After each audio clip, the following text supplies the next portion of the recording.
Hi, everybody. I'm Beryl Comar, and I'm here today to talk with Claudia Rickard about the bunny talk process. You can't have not missed it. I mean, it's around everywhere. So, Claudia, tell us how you came up with this thing called the bunny talk process. So, okay, well, actually, it was when I was learning sleep talk and I was training with Cheryl, your good friend Cheryl Ellman, about it. And I know you're a trainer of sleep talk as well. And I was telling her this thing that I did with my daughter. And this, it was just this. It was shadow puppets. Everybody remembers shadow puppets. And my daughter particularly loved the bunnies. And it just became our thing. Mummy bunny and baby bunny would talk. And I had no idea that as I was doing that, that is an anchor. I didn't know way back then that that is what we all know in NLP as an anchor. However, I did eventually, because we would play Mummy Bunny and Baby Bunny. I taught her the days of the week, months of the year, all of that sort of stuff. And we moved to America, and she's much older now, and we'd stopped doing bunny talk for a while. And there was COVID, and she went through a very rough patch. And one night, Beryl, she came through to me in the middle of the night. It was New Year's Eve, sobbing. It was a horrible sob. It was a scary sob. I got out of bed. I got into bed with her and I held her and I said, "Can you tell me what it is?" She couldn't tell me. And again, don't ask me what made me do it, but I got Mummy Bunny out. And she got her baby bunny out with her little ears down. And she told Mummy Bunny what had happened to her. Now, Mummy Bunny never reacted because Mummy Bunny was always loving and playful. So I didn't react. And together we figured out what she could do, next steps. And it was only afterwards I realized, oh my goodness, all that time ago, I had anchored in safety, love, and security, unconditional love with my daughter. And it was phenomenal, because about 2 hours later, she said to me, "I'm okay now, you can go," because the bunnies had figured it out. And I was telling Cheryl this, and she said, "You've got to do something with that." And I thought, well, great, yes, I can help other parents. So I wrote my short ebook, A Parent's Journey and the Bunny Talk Process. Yeah. And to be honest, Beryl, I mean, you like me, we know that it's not the children, it's the parents. Okay. Now I'd messed up. I've got 5 children, 2 stepchildren. I'd messed up with my other ones. And I think I just about got it right with my daughter. So I thought, well, there are some questions parents need to ask themselves before they even have a child, to check that they're singing on the same hymn sheet, because everybody comes from a different model of the world. Yeah. And so I did. I wrote down 10 best questions to ask each other, have a conversation, so that you can, thrash out, well, what do we do for if there's any bad behavior? What about our other in-laws? What about Christmas? Where do we go with that? How do you do Christmas? All those sorts of things, so that there isn't an argument. And I had so many disagreements with my ex-husband. And of course, who hears that? The children. And then there was best practice for children, Beryl, if there's a divorce. Best practice for children if you're going to have stepchildren. All for the child. Because again, they will come to visit you with a different model of the world. And it gives a lot of grace. I needed a lot of grace. I needed a lot of forgiveness. I used to be a shouty mum. And that's what the book provides. And then, Beryl, I spoke about this at Hypnothoughts Live, my very first time I was presenting at Hypnothoughts Live. And I had 2 colleagues come up to me and they said, "Are you going to make this into a course?" And I said, "No, it's just a book. It's for parents." And they said, "Oh, great. If you don't, we will." And I went, "No, I told my daughter, she goes, no, mummy, they can't. It's our story. So, and I thought, well, hang on a minute. I work with children. I have done ever since I was in England, and I've played with children all my life. That was one thing I did get right, Beryl. I played a lot. Very good at playing. Very good at playing with my children. And I thought, well, hang on a minute as well, because I see the parents of the child as well. I always like to do that and share with them a lot of the stuff that you have taught me when I did my master NLP practitioners with you. You shared with me some amazing diagrams, which I then draw for all of my clients, and they get it. And I have so many of my clients, the parents, saying, oh, it's us, isn't it? It's the environment that we create. Now, how many people have that problem with their clients without saying it nicely? You've got to say it nicely, because you can't actually really say it at all. You want your clients to get their own aha moments, take responsibility. That's huge, isn't it? And so that they go, oh, we can make changes too. Or again, while they're doing this work with you, they're going, oh, that's how my mother treated me. And that's what I'm doing to my own child. And listening to the language that they passed on. Yes. Yeah. And then they become your clients as well. So actually, you have the parents as your clients. They may see the child, and I do the bunny talk process. How I did that, and it's so much fun. It's all through play, and you get the stuff that's inside the child, the suppressed feelings and emotions, comes out, because I draw around their body, and then they play, and then they get to draw. Because that's how I played with my children. Rains a lot in England, doesn't it, Beryl? It does. Left. So I used to get lining paper, and I'd draw around their bodies, and they would just colour it in. And that was IKEA make a great lining paper thing. Yeah. You have a roll of paper that you can use. Yeah, and I get builder's paper here, and the children love it, the teenagers love it. And you know what? I'm doing it with the adults as well, because they all have little people inside of them.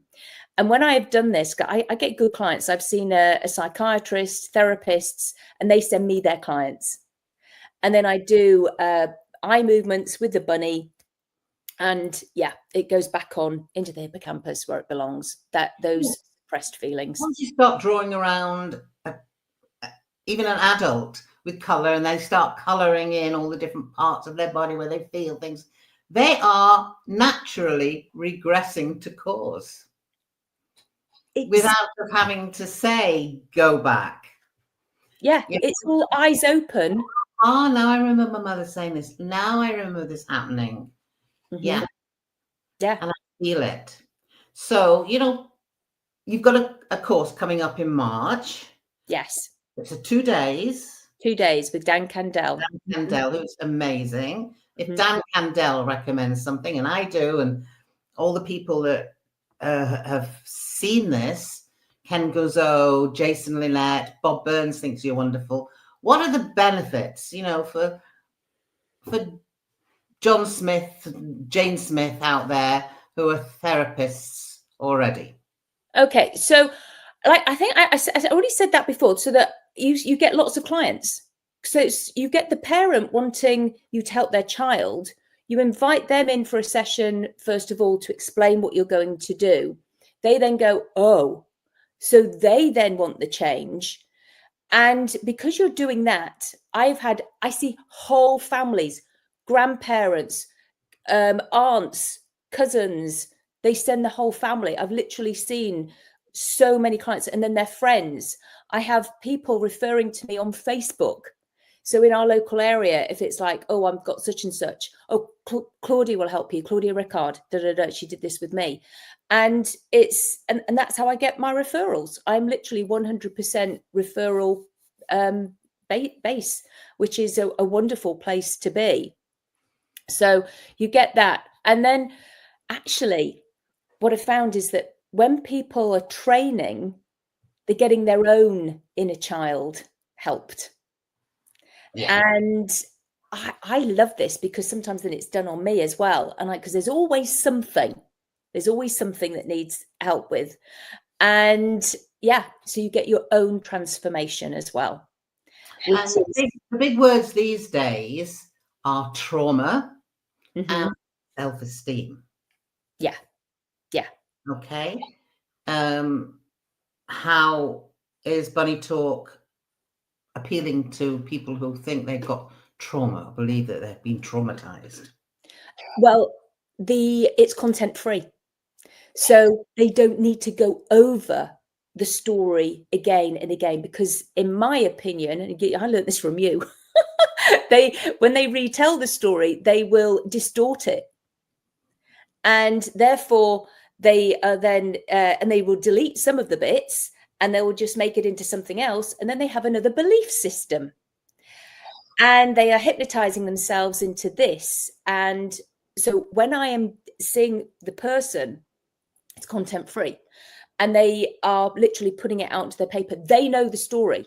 They know how it feels. They know what color it is, what smell it is, what all those things. And then we do the eye movements on it because it's been activated. They have dissociated it out onto the paper.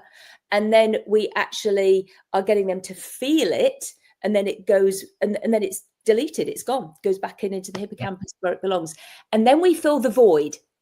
Yeah. Or with the bunny. Yeah. We anchor in. Association. That's why your daughter's bunny could talk to your bunny, because it's not really me. Yeah. And that's why I've always used lots and lots of puppets as well. Yeah. Yeah. And then to check the work, I always check the work, Beryl, and we may check it with little toys. Who represents who in the family? And tell me a story, or tell it to yourself. I don't need to hear the story, but I'll often see them doing certain stuff, and then I might do more eye movements with the bunny, and then they will tell another story, and it's all, we're all cuddling. It's like bringing I don't know if you've done family constellations work, but it's like you're bringing family constellations, but you're doing it with puppets and animals and sticks or whatever they choose from around. Yes. And they're in their own head, or they may voice it out. They'll be saying what they're saying. They'll be having little conversations, just like in family constellations, although you have other people doing it. Yeah. So it's another way. However, it's all you doing it. And it's, as I say, and then we anchor in the good feeling.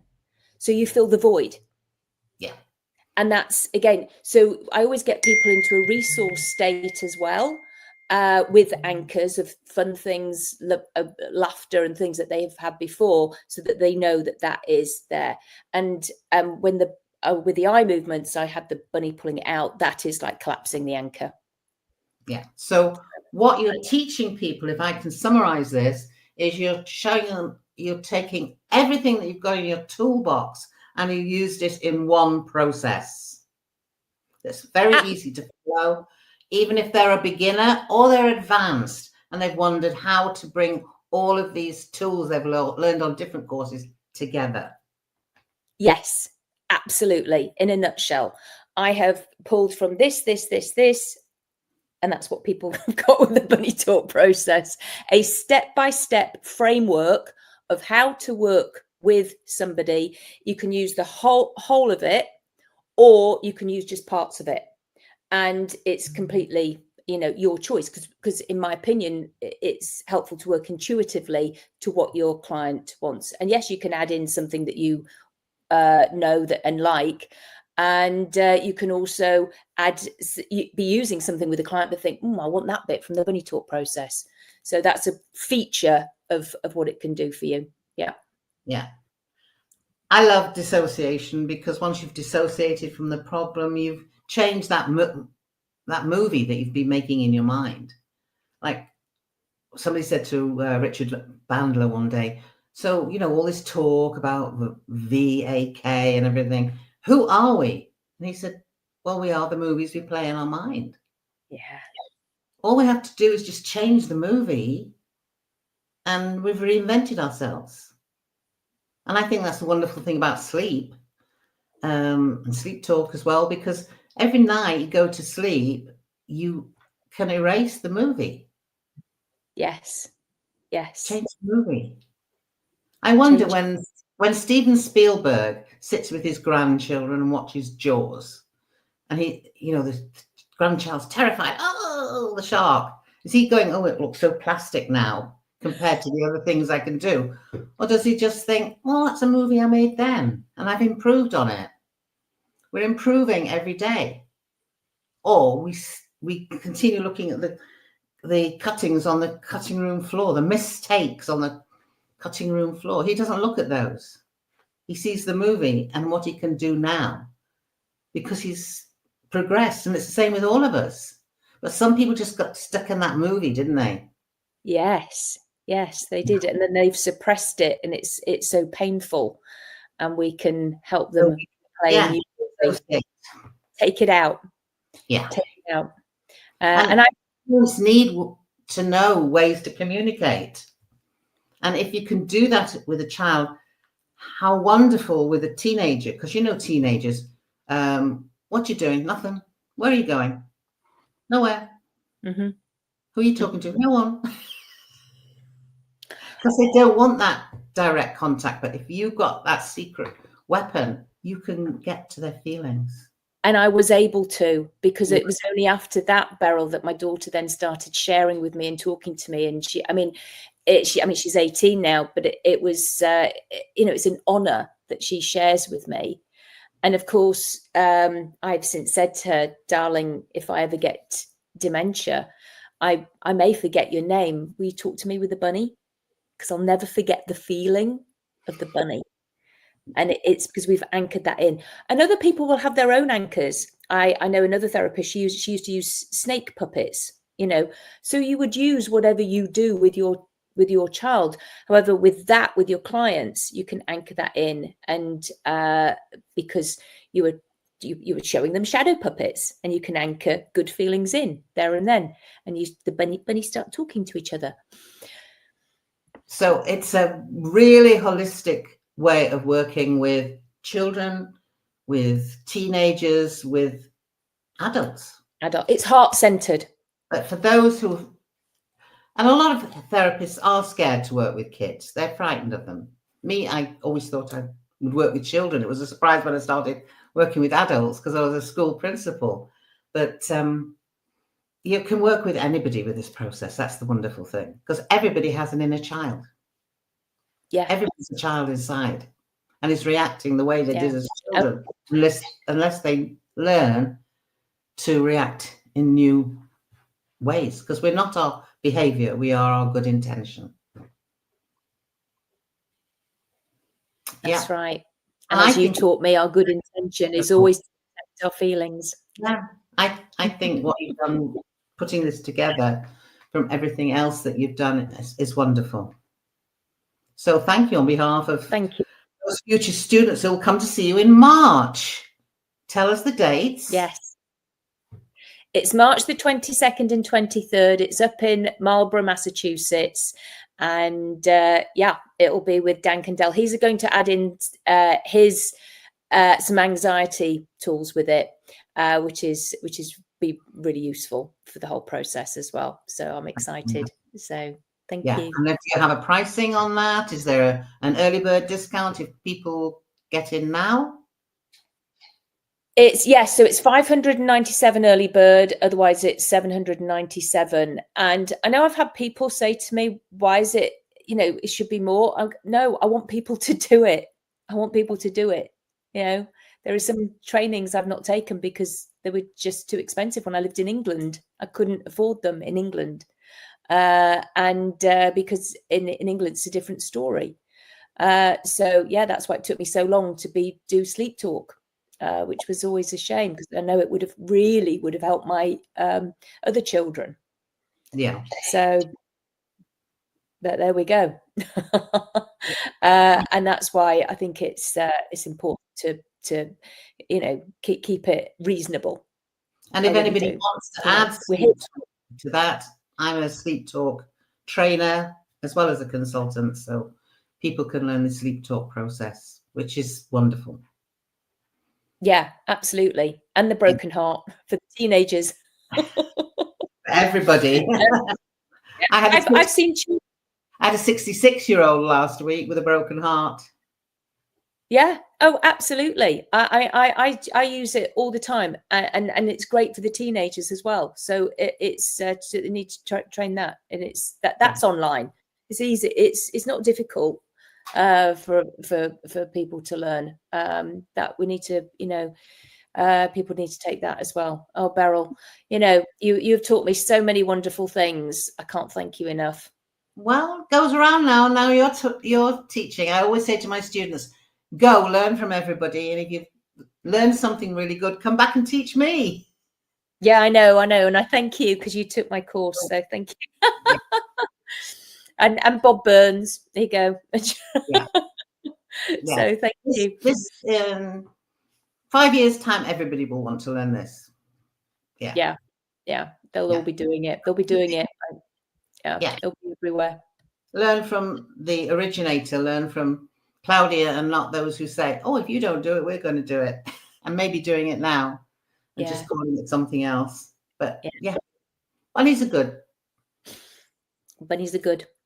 Thank you, Beryl. So good luck for March with Dan, and have a wonderful time in Marlborough, the home of the NGH convention, and have a fabulous time. I will. Thank you so much. I appreciate it. Thank you. Bye. Bye now. Bye.